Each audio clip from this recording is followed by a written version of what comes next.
So it is my distinct pleasure to introduce Marc.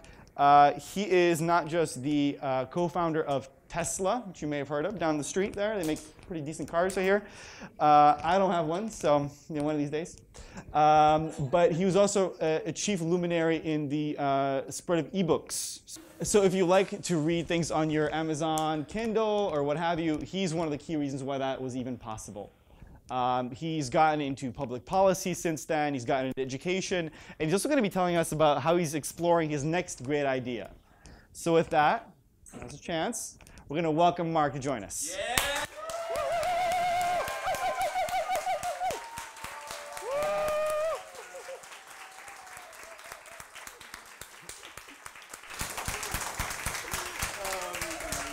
Crazy. Awesome. Good strong start, I would say. Yeah, that was great. That was great. Now we like to joke that you can tell how the session went based on how the beginning compares to the end when tips come Yeah. No problem. And the feedback. Oh yeah. Yeah, That's key. So I've been told that we want to go a little bit more into the sort of technology of how all these things started. We want to talk a little about sort of your opinions of the current events happening at Tesla, which since you're no longer affiliated, you are open to talking a little bit more about on a personal level. I guess so, yeah. Yeah. And then I definitely want to lean a little bit into some of the sort of big ideas you're exploring now. But I thought we would start, way back, 1960s. When things were still young for you, still. I was really young in the 1960s, Exactly. like really, really young. That's right. And so I would love if you could take us through a little bit of, what your growing up was, what your sort of early education was like. What are some of those early lessons you learned as you were sort of just entering the world of adulthood? Well, okay. So I grew up in Sacramento, which is, just down the road, sort of. It's the capital, if anyone didn't know that. And I went to public schools, and we had a great little K-6 school. And I was definitely had no problem there, although I was constantly the one who had all the amateur radio gear and the electronics. We want to fix that. Anyway. And it was, it was fun. It was very open. There was a time when personal computers first began to appear, and I got really into that. And Sacramento has about, I don't know, that time probably had about 600,000 people. I knew every single person who had a computer because there were very, very few. It was only a few hundred of us, and we would get together on, once a month and work on stuff. And I was by far the youngest. Everybody else was, in their 30s or 40s. Sure. And so this is really like the homebrew computer club. It was, yeah. Exactly. Yeah, it was awesome. It was totally fun. Yeah, and when you started sort of playing with computers, did you imagine you would sort of be taking a career down that path, or was that something that occurred to you? Well, the whole career thing never occurred to me. But when I went to Berkeley, I had been really into computers for a long time. So I get to Berkeley, and I decided I need to do something else. I'm not going to bring a computer, which at that time was extremely exotic, right, to have a computer there. And I wasn't going to bring a computer. I was going to, take all these humanities classes, and at that time, yeah, exactly. It was in the quarter system. It's Berkeley, you're supposed to do that, right? And after about, I don't know, 6 weeks, I was like, okay, I've got to get my computer back, and I know what I'm doing. Yep. Yeah. So then I had wonderful history classes, but I only took a lot of computer stuff after that. Mm-hmm. And how did you make the choice between hardware and software in those early days? It seemed like both were sort of very fertile fields. Yeah, I thought the software was more fun, but at that time you had to have a really good understanding of the hardware because the software was so low level. It was all assembly language, and then later we had compilers, and but it was still very, very close to the bare metal, if you will, which has been great because my specialty is actually in firmware, which is the software that runs really, really close to the silicon.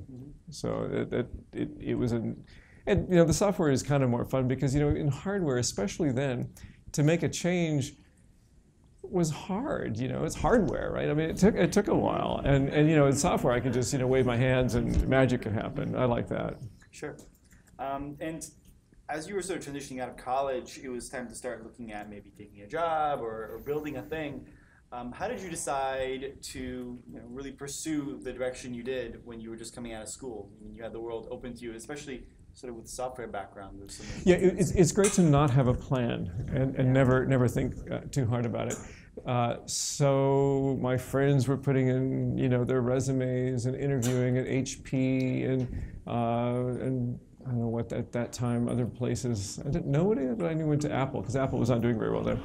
But and I refused to do any of that. Instead, I got 2-month round trip tickets to Europe, and I went with a bunch of friends. And my plan was to just come back and try to figure it out. Sure. But I got intercepted while I was there.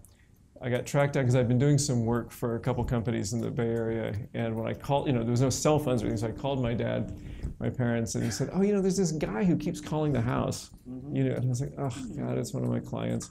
So, how old were you at the time?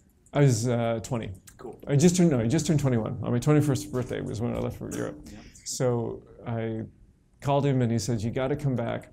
I've got this great project, 3 months, it's going to pay really great. It's in Saudi Arabia, you like to travel, you're in Europe now. It's only going to be 3 months." Yep. And then I spent 6 years doing that one. Oops, that's the get you, huh? Yeah. And so we talked a little about this earlier during our prep call, but what was your sort of early motivation to live this lifestyle? This was kind of, you were sort of finding yourself at Berkeley, though you did go down the computer science route. What was the sort of key motivation for whether it was going to do a trip in Europe or having no plan or going to work in Dubai? What was the sort of key motivating factor there? I was pretty sure, especially at that time, but I think even now, if you're good with computers, there's a lot of work out there, and there's a lot of interesting work. So my goal was to always do something kind of interesting. And I like to travel, and then I discovered this crazy thing is that if you're doing the right kind of thing, people will pay you to travel. They'll pay for the airplanes, they'll pay for the hotels, they'll pay for fancy meals, and I'm like, this is just great. I mean, so I would be in Zurich, and then I would be in Saudi Arabia, which was where I was working mainly, and then I'd be in London, and the company was picking up everything, and so I got to see 27 countries, largely on other people's money. In your 20s, it was great. And my other friends were all working at Hewlett Packard or something, in a cube, and I thought, what are they doing? Yeah. Anyway. Yeah, the sense of adventure really resonated with me when we were talking originally. Yeah. And as I think about sort of how you shaped those early days of your career, I remember that the time in Saudi Arabia was really something that influenced your future work in working on the environment. Right. And really working on sort of curing the fossil fuel addiction. Can you tell us how that time in Saudi Arabia sort of influenced your later work? Yeah, so Saudi Arabia is really interesting, and it is it's sort of the center of conservative Islam, and at least it certainly was then. I think it still sort of is. I mean, Mecca is there. I mean, it's kind of a big deal, and they have an economy that is completely based on oil. I mean, 100%. And it was a fascinating look to see how you could build an economy that had no one working that lived, no citizens at that time worked really. So they had foreigners doing everything. And I suspect it's still a little bit like that. But I've always been interested in economics, so studying that, just being there and seeing how that worked, and what it did to the culture, this sort of oil wealth, I was convinced was not a good thing to have necessarily in your country if you didn't deal with it well. Norway, I think, has done a great job, and even they have troubles. And Saudi had other ambitions, so they're the last monarchy on the planet. I mean, actual absolute monarchy. It would be as if the medieval kings, they actually did discover how to turn lead to gold. And you wonder, would the revolutions had ever happened, would democracy would have flourished in Europe if the kings could produce wealth, out of the castle at will, and they got lucky and sort of had that happen to them. And they're obviously in transition now, and it's very complicated. But then you come back, and at that time in the States we weren't doing that well, and it was clear to me that the whole oil thing was not working in our best interest. It's interesting then, what I'm hearing is not that it was an environmental decision, but almost like it was a cultural decision. It's sort of a cultural and economic decision in the 80s and early 90s when I was there, because global warming was really not understood. Yeah. So, I drove a car and I had, I knew that we needed those kind of fuels, or at least something like them. but it was clear to me that it was not a good thing, that we should be doing something. But that, when we came back, or when I came back to Silicon Valley, that isn't what I focused on initially. Yeah, and why did you come back? Oh, for a lot of reasons. At some point, I got tired of being in airports all the time. As much as it was really fun in my 20s, by the time I was getting in those late 20s, I couldn't stand to be in an airport. And in fact, when I quit and left, I then immediately got a consulting gig down in Southern California, and I would drive down there, and they would say, no, we'll fly you there. I was like, no, I really can't. I just am another airport, I just can't stand. Because I had around the world tickets, and I was going around the world every 6 to 8 weeks. Yeah. I mean, literally around the world. I was orbiting the planet, and I've been doing that for years. And it was super fun for a long time. And you can't have, a relationship. I couldn't, have a girlfriend really when I was, all over the planet all the time. So that was why. And if you're going to come back, then Silicon Valley is kind of the obvious home. Yeah, I think this is actually an interesting sort of tangent that we could totally spend the whole day talking about. But the life of a digital nomad, how do you actually build a life versus simply enjoy a lifestyle? Yeah, I was very much into the lifestyle for a long time, and then eventually the life thing. It's like, I should do that too. Yeah. And so you sort of settled in. You had the opportunity to do some consulting work. But how did that transition from here's a little consulting work to you starting your first business in sort of the ebook space? Yeah. So. This is now in the mid to late 90s, or like 96, and I had actually been doing a really interesting project on disk drives. It turns out that the mechanical disk drives are really complicated things. They have the spinny part, they've got this magnetics, they have this analog electronics, they've got all this error correction stuff because the stuff they're getting off the head, it's just noise, right? So you got to fix that, and then the software makes it all work. And it literally makes it all work because the hardware is all broken. So you have to, and the hardware is always broken because they're trying to make the hardware cheaper and cheaper and cheaper and cheaper. So you got to have software that compensates for all of that and makes it incredibly reliable. And that turned out to be a super interesting view into making stuff extremely reliable, because we would run these tests on these hard disks, and they would be right, 1 million times, and 1 in 1 million times they would make a mistake. Well, in a hard drive, that's like every hour. I mean, we have racks of them and run millions and millions and millions of transactions for days, and suddenly one of them would be wrong. And it was a very interesting experience in trying to make sure everything was perfect in that way. It had to be for hard disks. And it's a great problem, and it's got the mechanics, the magnetics, and analog and digital, and it's and speed and performance, and it has to be super cheap. So we were doing that. The startup thing was going out of control in '96, and by this time I had hooked up with a friend, actually my elementary school friend, who's our high school friend, who I went to college with too, and he was working for Martin Eberhard at a startup. And Martin had just quit that startup, and then I was talking to him, and I said, we got to do something. We got to do something fun. And we looked around for something fun, and fun was the actual. This was not a higher purpose. This wasn't, we're going to change the world. This is, what can we do that's really fun? And we thought of a couple things that were you also intending to make money? Or was it had to be make money. Yeah, I'm a capitalist. Yeah, no, I'm totally a capitalist. Sounds like fun. Yeah. So we both read a lot at the time, before kids. So we read a lot, and we thought, well, it'd be really cool if we did these digital books. There's a lot of reasons why we think it's possible right now. Which sounds insane, but in '95, '96, it wasn't entirely clear you could do it, and the display technology didn't exist.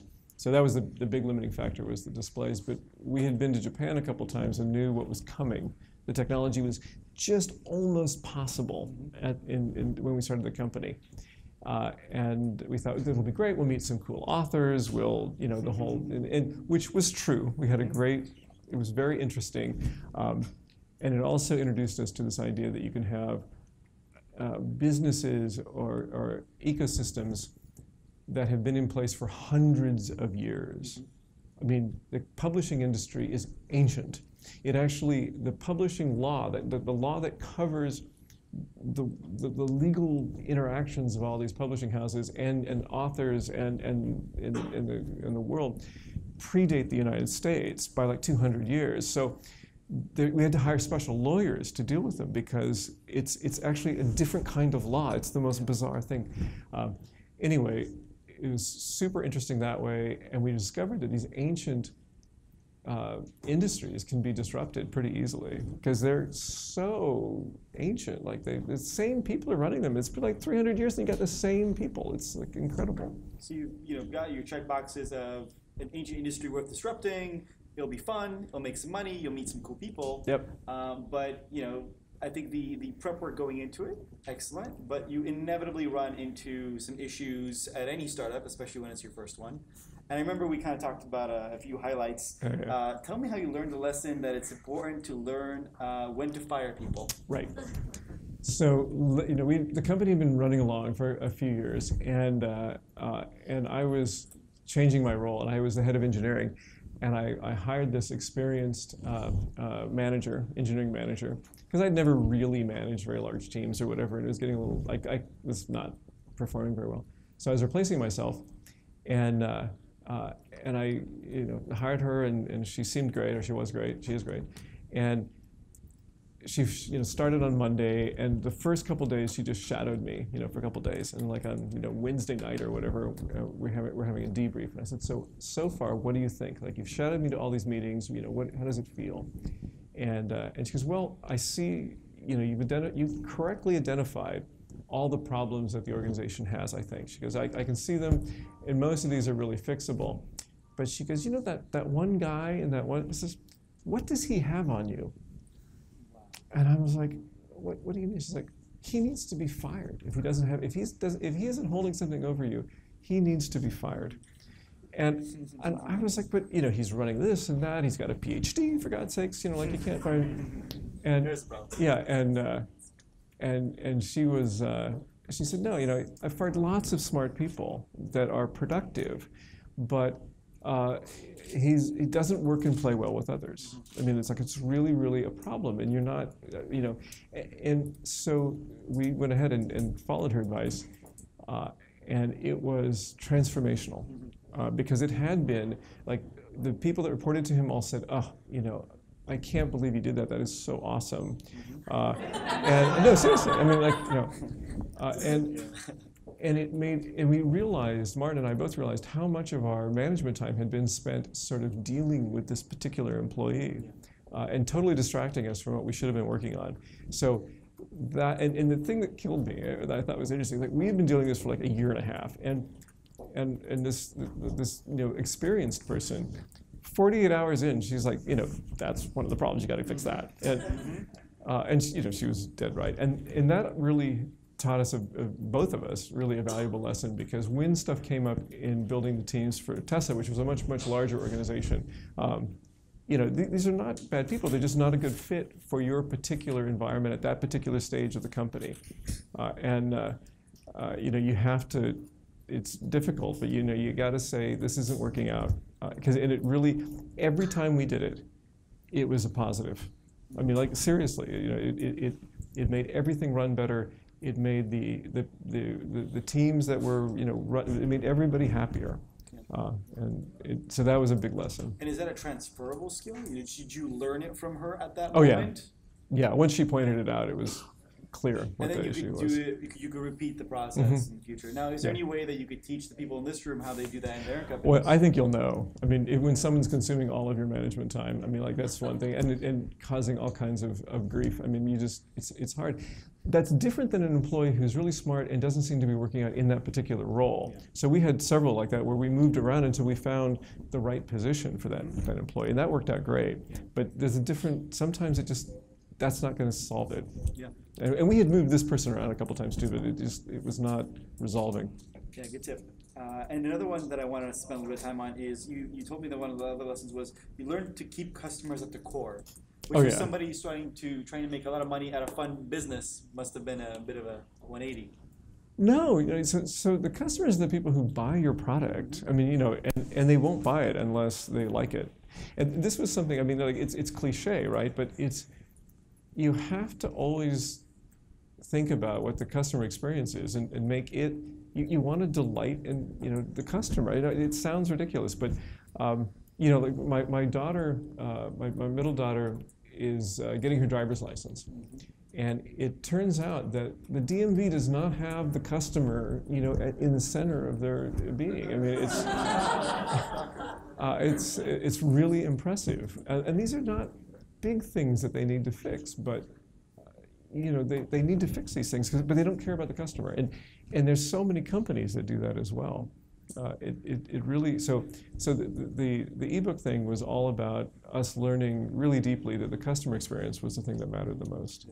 And we were extremely sensitive to that at Tesla. I mean, because without the customers, and unlike an ebook where you're buying one device for $400 or whatever, when you're buying a $100,000 car, losing a single customer can be really devastating. I mean, it's bad at any time, but when the objects are so very expensive, I think it's even worse. Yeah, and it's actually a great time to transition because when I think about how you guys sort of got to know your customer for the Tesla Roadster in the first place, I remember a story of your co-founder driving around Palo Alto and realizing, hey, these are my customers. It's the guy with the the beat up, high mileage, not pretty car next to the BMW in the driveway. Oh yeah. So one of the big, it wasn't great. So in 2003 when we started Tesla, one of the big questions was anyone going to buy an electric car, right? There weren't any electric cars. There was zero being sold. The zero emissions mandate in California, which is the only reason we had electric cars, that had been, the car companies, instead of spending money on developing electric cars like the legislature had originally suspected, simply spent money in Sacramento. They didn't have to spend nearly as much money in Sacramento as they did, developing cars, and they were able to repeal that mandate. It's amazing how you can do that. You can spend money in Sacramento and things happen. So they repealed that mandate and they killed all the electric cars. The EV1, very famously went down. GM, not a company known for caring about its customers, as far as I can tell. Maybe the new GM is, but boy, not at that time. So what we did notice was we would drive around Palo Alto, and we'd see these people had, like every driveway at that time had a Porsche and a Prius, because they got this Prius to do the right thing, to not consume fossil fuels for whatever reason, whether it was environmental or political or or whatever. And then they kept the Porsche because there's a family, right? So you gotta have the Porsche. So, but it was interesting because they could afford anything and they were buying these Priuses, and that was very encouraging to us because it meant that it wasn't about saving money. Electric cars had always been promoted as saving money because they're incredibly efficient. The most efficient gasoline car is 17% efficient. So you take a gallon of gas and only 17% of that gets converted into forward motion. The rest of it is wasted as heat. And you can test that because if you disable your cooling system in your car and try to drive it around, your car will melt almost immediately. And that's because almost all of it is waste. There's very, very little gets converted into forward motion. And electric cars are about 92% efficient in turning the energy that's stored on board into forward motion. So you don't need nearly as much energy on board to go the same distance is one of the things. Yeah, and you get the full torque from that's a whole separate experience. Yeah, but what that means though is that the per mile cost, is incredibly low. The fuel cost, if you will, for that. So you had these people living in Palo Alto buying these Priuses, and it couldn't be about saving money because they spent more at Starbucks. I mean, gas was $1.05 a gallon, and at Starbucks was $3. So I mean, they got several of those a day, and they weren't going through that much gas. So they literally were doing it to not use fossil fuels for whatever reason. So that was a big. That was what really allowed us to say we can come out with a high-end road, a high-end car because it had to be expensive to justify the development costs or to pay for it all. And people were going to buy it not to save money. We had VCs that just didn't get it. I mean, they would always say, well, when is it going to pay for itself if I buy, this $100,000 car? And, it's never going to pay for itself, $100,000. But and I'd always say, well, so what kind of sports car do you have? And all VCs have sports cars, right? So they'd go, oh, I've got a, this with that and a, turbo, whatever. And I go, when does it pay for itself? And they go, oh, well, it doesn't. I mean, that's a different thing. And that's exactly it, because you buy cars not to have them pay for themselves. And a production cost of a electric vehicle is hundreds of thousands of dollars for a single vehicle, maybe even hundreds of millions for a true production run. Yeah, it's a lot of money to start a car company. Yeah. And so, you guys went through this really interesting process of figuring out which is the way that you could really knock out some fossil fuel usage. It's kind of when the sort of Saudi Arabia story comes back in. Yeah. But how did you decide to start? Oh, the car company. So, That one. yeah, right. So Martin wanted an electric car, and they killed them all, so that wasn't so good.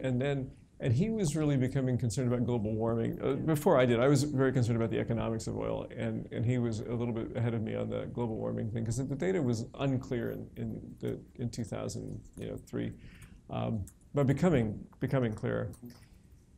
And so, we were looking at that, and if we wanted to do something about oil, which, I was interested in getting rid of oil, he wanted, this electric car. The more we looked at it, the more it became clear that if you're going to do something about oil, you've got to, where do we use oil in this country? And it's in cars. I mean, cars and light trucks consume most of the oil. Very little, there's no oil that's used for power generation, not anymore, not since the oil shocks in the 70s. We used to do it, but we didn't after that, except in Hawaii. And there's a separate reason for that. So, if you're going to do something, it's got to be with cars, because that's where they consume it. If you try to do something with trains, that's great, but it's only 2% of oil, and you could get rid of all the, but it wouldn't do anything. Tackling cars, we had to come in at some place that we could compete. And one of the great things about electric cars is that they're unbelievably great to drive. So they're a better driving experience. And this goes back to our customer sort of focus, is that both Martin and I don't believe that you should try to sell a product because it's better for other people. That people, they might buy it for a little while, but ultimately they really want the Porsche or whatever, and they're going to get that in the end. You really want to have products that are better than the alternative, that also happen to be, better for the environment, that you can feel good about using, but are also a better experience. And that's, whether it's a straw, which is, kind of a current thing right now, or electric cars. And if you look about, what things do electric cars excel at? Well, one of the things is that they have instant torque, and they have it in a really continuous way. A normal gasoline-powered car only has torque from about 3,000 to 6,000 RPM or something like that. It's this very narrow torque range. And it has no torque at the low end. Like if the engine's not turning, you have no torque. You can't start the engine and have torque. You have to get it up to about 3,000 RPM or 2,500. And that's why you have clutches and transmissions, and you're constantly matching the wheel speed to this really, really narrow torque curve. Electric motors have max torque at 0 RPM, and they continue at max torque until they kind of run out of room. And like in the Roadster, that was about 8,000 RPM. And then they drop off at constant horsepower to about 14,000 RPM. The effect of that means that going from 0 to 60 is unlike anything that you've ever experienced, and there's no transmission, there's no gear shift. So you touch the accelerator, 10 milliseconds later, the computers are applying as much torque as the physics will allow, and you are off to the races, all the way up to 60 miles an hour, 70 miles an hour. Has anyone ever here actually done like a test drive at a Tesla shop? Yeah. Does anyone remember that feeling of like, right in the seat? It was amazing. Yeah, I bought a few shares of stock just so I could go in, and be like, I'm a shareholder now. I should probably, you should see the product. So and they gave me the 0 to 60 experience, and it was a hell of a thing. Really gets you in the seat. And the great thing about these sports cars that have like 200 mile an hour top speeds and stuff, which electric cars could do, but you'd have to have a transmission at some point to shift. Like going from first gear to second gear like happened about 130 or something like that. Nobody goes that fast. Yeah. Nobody. Nobody goes. You're lucky to go 65 on 280, but you're always going like 0 to 30 and 0 to 50 and 0 to. And you get to do that every day, and you do it faster than any sports car around. And you're in this big honking sedan. It's or a giant SUV or whatever it is, or soon to be again a Roadster. It's an exciting experience. As the Teslas have become more common, and like neighbors and stuff that have driven them, they'll come and they'll say, this is what driving's supposed to be, isn't it? This is the way it's supposed to be, because you touch the accelerator and it takes off, and you pull back and it slows down, and it's just this. I didn't realize that gasoline-powered cars were just sort of an approximation of this experience, and that it's a better driving experience, and that's super important if you want to sell a product. Sure. And so, building an electric car is not an easy thing, but I figured we wouldn't talk about the entire hardship, but maybe pick a few key points. And as you were both the CFO and the Director of Engineering, I believe. Strange but true, yeah. Interesting combination. Yeah. Both sort of high-end engineering feats in some way. I figured we would pick one or two really hard problems that you went ahead and tried to solve. And I'm thinking that we maybe talk about the engine itself. I know that was the motor. Yeah, the motor. They don't really have engines. Right. And then maybe we talk about the batteries. Okay, those are kind of key components. Yeah. Yeah. Let's start there. Yeah. Pick your poison. Where do you want to start? Yeah. So when we started, we looked around we didn't want to invent anything that we didn't have to. I mean, that was, we wanted to use whatever was available.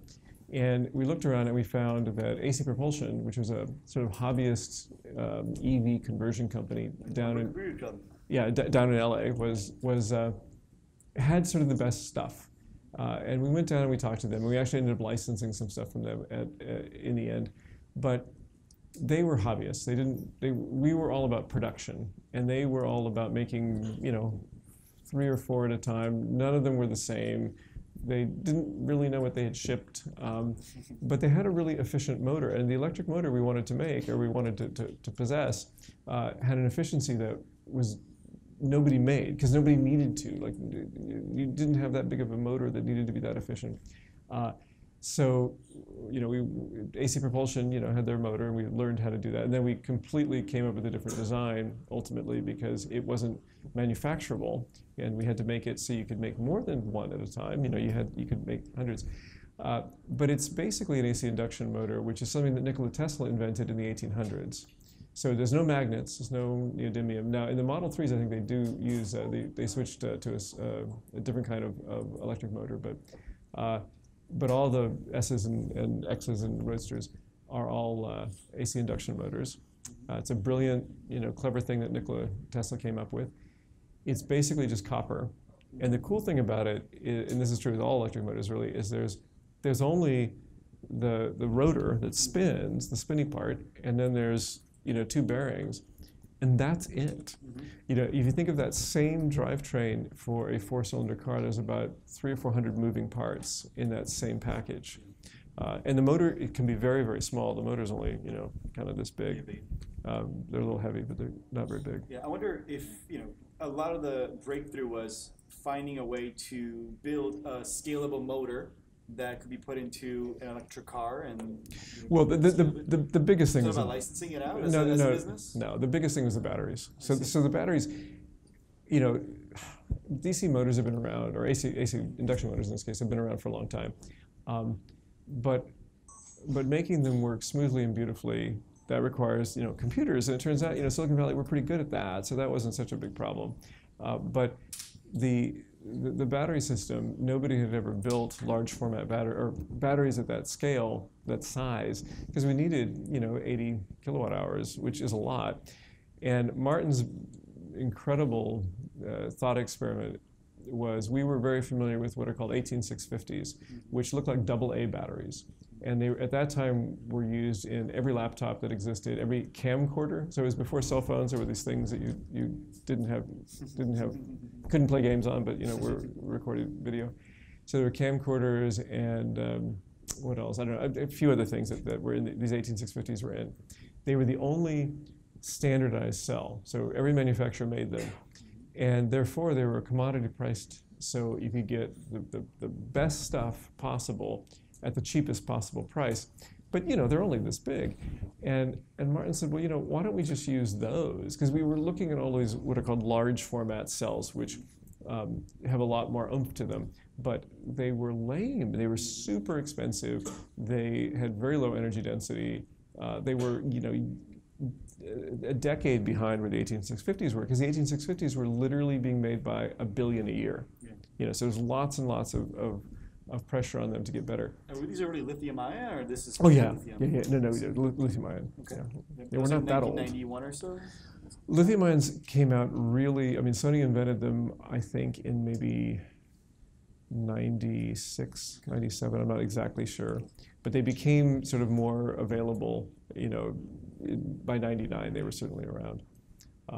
And they were finicky and difficult to use. They're a complicated battery to work with.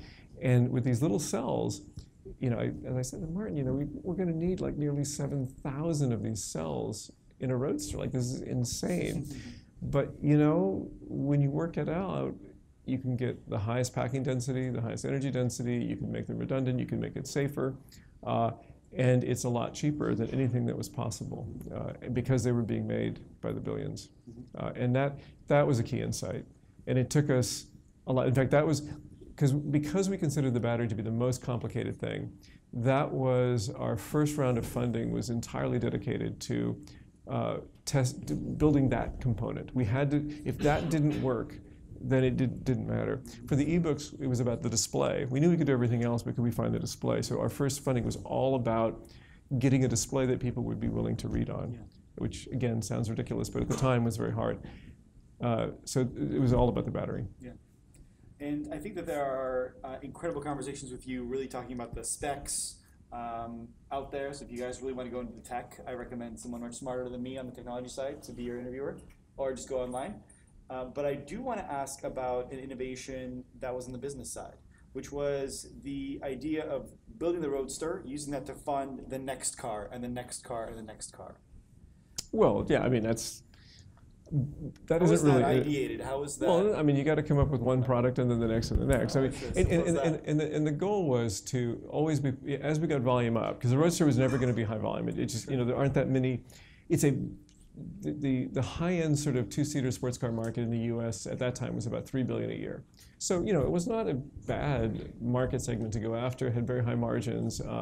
It was very clear what people were looking for, and they were used to small volume cars. So small volume cars have some quirks that big, Toyotas don't have, and that particular market doesn't care. Like, they're really into performance. They're into these other factors that we could address.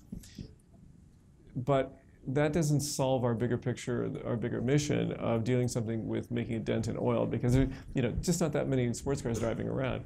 So you got to get into the sedan market. I mean, that's the old but the sedan market is super expensive and super hard, and we knew we couldn't do it to start with. So, but that was, the next thing was going to be the sedan. Clearly that was the direction, because then you can get enormous volumes, and we figured we'd have so much learning, and lithium-ion batteries in general had been getting better and cheaper, kind of a slow Moore's law. So it always is. We were kind of had the tailwind always pushing us, is that every time you designed something, by the time you actually came out with it, it was better than you had originally designed, because it was cheaper, because the battery technology had gotten better. So it wasn't so much an innovation. Like, we knew what we were going to do. What we didn't understand, the question was how we were going to raise enough money, because it wasn't going to fund it. We had to raise a bunch more money to do the sedan. And currently Tesla is under Elon Musk's leadership, originally an investor in the business. Yep. How do you think he's executing on that original plan? Oh, it's been amazing. I mean, so he, Elon has his, as we know at the moment, some foibles, but he has really pushed the company, I think, faster and further than we really imagined. What has also been astonishing is how slow the big incumbents have been at catching up. And they're now just beginning, maybe they swear this next year, maybe the year after, they're really going to have some EVs that really work, and it's going to be great. But I can tell you that in 2004 and 2005, like, one of the sort of long-range strategy discussions that we have at the board level was, when the Roadster came out, when people saw what it was possible in an electric car, the assumption was the big guys would all go, oh shoot, we should do that. And it was going to take us, because we were small and underfunded, longer than it should take to get a sedan out. And so the danger was that, I mean, it's again, it's sort of, we didn't understand the industry very well. We believed that the big guys would come out with something before that we would, by the time we came out with the sedan, they would already have stuff out on the market, and how we were going to survive that really dangerous period when they were all, and maybe there would be an acquisition, who knows, but like that was really a concern, was how we were going to do that. We never had a board discussion where we said, well, what if the big guys don't do anything?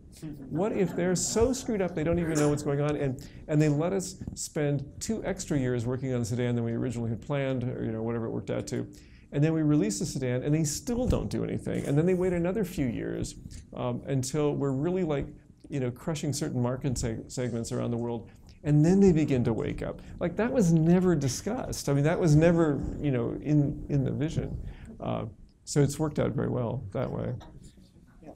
And Elon has executed that, I think, quite well. Sure. And now, as the once serving CFO, I wonder if you have any thoughts on its financial prospects, where it is these days. No.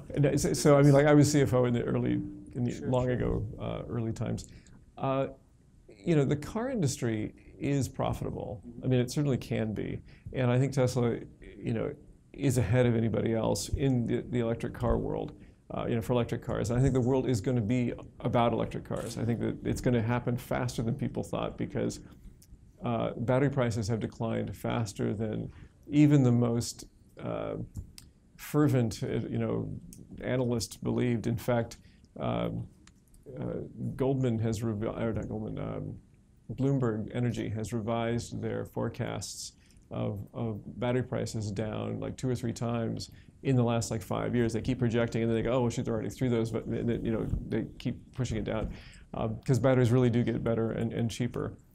So, and that there's going to be this moment where, and it's not super far out, where for a reasonable $30,000-$40,000, you can get electric car that has great range, incredible performance, that's better than any internal combustion engine car, and by the way, doesn't really cost hardly anything to drive, and doesn't have a service interval. There's no oil to change. There's no fluids to replace other than windshield wiper, fluids.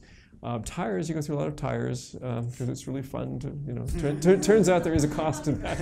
It's not, but it's largely on tire wear. But the whole service infrastructure will change because you think of all those Jiffy Lubes and everything else. Electric cars don't have any of that. It's not even a thing that they do. So your total cost of ownership, then it truly becomes an economic argument. And by the way, it's more fun to drive. Yeah. And if you have any environmental or political leanings, it's better in that way too. Yeah, it does seem to be also creating a whole range of business opportunities. The ways that these cars are being serviced, the employment that creates is really an interesting thing too. Oh, yeah. I do want to give us time for questions, so if you're already sort of thinking about something you want to ask, now's a good chance. We're going to be jumping into that in just a bit. I want to finish off on this sort of rather open-ended question, which is, you've had an truly illustrious career in both the world of technology and recently more public policy and education, and you really have, the world is your oyster. How do you look at what else you'd like to do with your time here? Yeah, well, I'm a weirdly an elected politician. I'm on, it's a tiny town near here, and I'm on the school board. Or something like that? Like a dictator? No. It's really the opposite of that, in fact. So I'm on the school board, and I've been on the school board for 9 years. I'm not running for re-election again this time, so my term comes up in November, which is awesome. After 9 years, it's been great, but I'm ready to go do something else. So I'm right now exploring all these different kind of options about what to do. One thing about when you start a company, I don't know if I probably wouldn't start a company again, but maybe, I don't know. But whatever it is, I really believe that if you have a mission, it makes everything easier. So when we were with Tesla, it was so much easier to recruit people, for example, than it was even with the ebooks because there was this vision. We would get people who would come. This was very early on, like when it was still kind of in stealth mode, and they'd hear what we were doing, and they'd say, "Well, I so want to work here because I want to work on something that actually has meaning," and I'm willing to take a pay cut or whatever to get here. And that happened over and over and over again. We got people that we should never have been able to recruit, but they came because it wasn't just selling ads that no one wanted. It was doing something that was actually meaningful. So whatever it is that I end up doing is going to have some kind of mission to it, some kind of meaning to it, because there's only so much time, and you spend so much of it kind of working. You might as well do something that just the idea of just trying to sell ads better. I just can't Preaching to the imagine. choir. Yeah, anyone would do I that. hear you. But